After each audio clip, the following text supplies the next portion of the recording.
हमारी बच्चियों को जबरन इस्लाम कबूल करवाते हैं, इसका हमें जवाब चाहिए जो अब तक नहीं मिला। यहाँ पर मैं आपको कहती हूँ खुदारा हम क्रिश्चनों पे भी आप रहम खाएं, हम भी इस धरती में पैदा हुए हैं, हम भी इस धरती के शहरी हैं, हम भी इस धरती के बेटे बेटियां हैं, हमें भी उतना ही जज्बा है। मैडम एक चीज़ बताइएगा कि देखें कि साहिवाल के अंदर हम देखते हैं कि सानेहा जड़ांवाला की आड़ लेके एक मसीही बेटे को एहसान मसीह को सजाए मौत जो है वो सुना दी जाती है।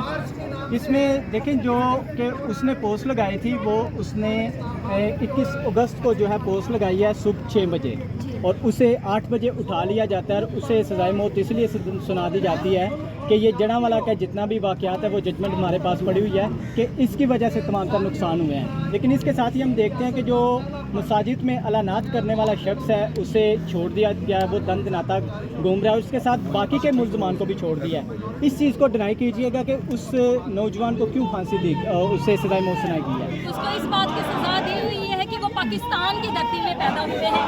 यही हमारे मुल्क की कमज़ोरियाँ हैं कि हम बगैर किसी इन्वेस्टिगेट के हम लोगों को अंदर डाल देते हैं। और मसला यहाँ पर ये है कि जहाँ पर हमारी बच्चियों के साथ ज़्यादती होती है, जहाँ पर हमारी यूथ के साथ तशद्दुद किया जाता है, अगर हम उस पर तशद्दुद का अगर उसकी इन्वेस्टिगेशन भी करवाई जाए तो हम सजाई नहीं देते और बल्कि उनकी हौसला अफजाई करते हैं ताकि वो जेलों से निकल जाए। और उनको सब हफ्तन के तरीके से उनको 4 दिन की या हफ्ते की उनको सजा दी और बाद में उनको एक साइड पे कर दिया और हम जुल्म सहते जा रहे हैं। जड़ांवाला के केस में भी तमाम 47 जो थे वो भी रिहा हो गए। नज़ीर वसीम के केस में भी 47 मुलजिम थे वो भी रिहा हो चुके हैं। तो किस तरफ ये पाकिस्तान को लेकर जा रहे हैं? इसको समझती हूँ कि ये जो हम मसीहियों ने जो वोट दिया था कि हमें पाकिस्तान के वक्त हमें उसकी सज़ा दी जा रही है।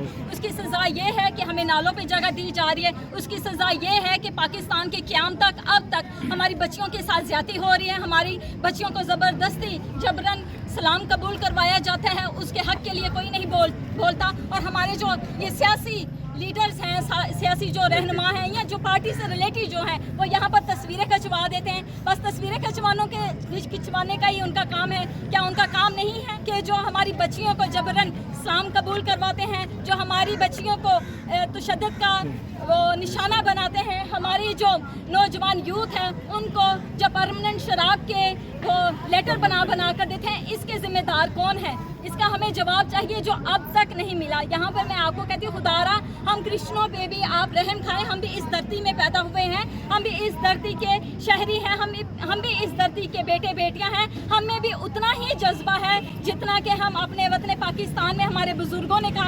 कुर्बानियाँ दी हैं। हम भी अपने वतन पाकिस्तान के लिए अपनी जानें देने के लिए तैयार हैं, लेकिन उसके लिए हमें अपॉर्चुनिटी दी जाए। हमारे बेटों को हमारी बेटियों को अप लेवल पे जाकर जॉब प्रोवाइड की जाए। और यहाँ पे मैं ये भी कहना चाहूँगी जो अरशद नदीम जो रिसेंटली उन्होंने गोल्ड मेडल जीता है, हम उनको तो अप्रिशिएट करते हैं। हमारी मसीह कौम फख्र करती है कि हमारे मुल्क में से भी कोई नौजवान ओलंपिक गेम में गया है, उन्होंने फतह याद किया और वतन का नाम रोशन किया है। और यहाँ पे क्रिश्चियन लड़कियाँ हैं जिनको 15 गोल्ड मेडल्स मिले हैं, क्या उनके लिए एप्रिसिएशन नहीं है? क्या वो पाकिस्तान की बेटियाँ नहीं हैं? और अगर नहीं हैं तो वो पाकिस्तान की धरती में क्या कर रही हैं? हमें चाहिए कि हम उनको भी प्रायोरिटी दें, उनके हक के लिए भी बोलें, ताकि हम उनको इंकरेज करेंगे ताकि वो अपने वतन पाकिस्तान के लिए और भी ज़्यादा बोल सकें। मैडम आखिरी सवाल है कि रियासत का क्या किरदार होना चाहिए इस वक्त जो मामला चल रहे हैं? देखिए रियासत का तो किरदार ये होना चाहिए कि वो मुल्क को डिवाइड ना करे।